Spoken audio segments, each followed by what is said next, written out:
dovoljno pesama u čast i slavu boraca i drugog kosovskog boja.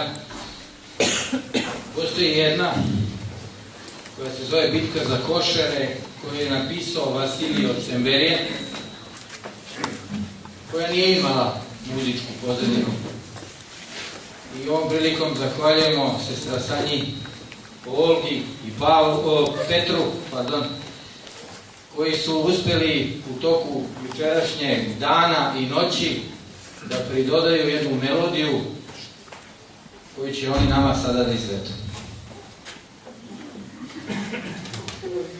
Ubacite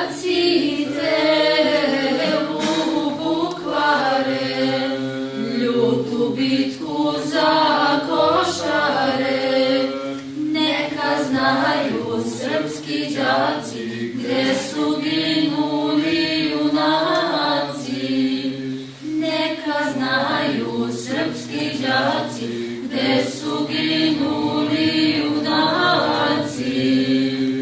Tamo gde su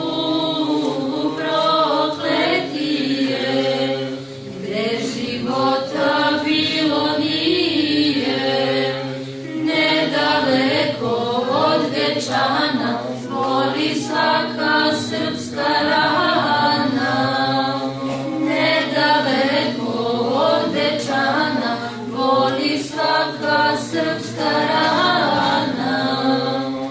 I kakva je sudba takla, obili će usred pakla, osvajali važne kote, ne mareći za živote. Osvajali važne kote, ne mareći za živote. Horde mrskih arnauta ispod NATO-voga skuta, i po danu i po noći no pasaran neće proći. I po danu i po noći no pasaran neće proći.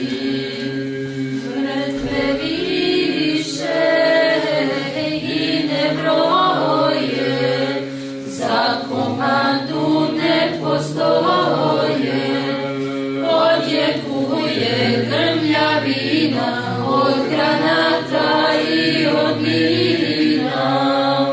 Odjekuje grmljavina od granata i od mina. Branila se domovina, prežalila majka sina. Neka znade svako dete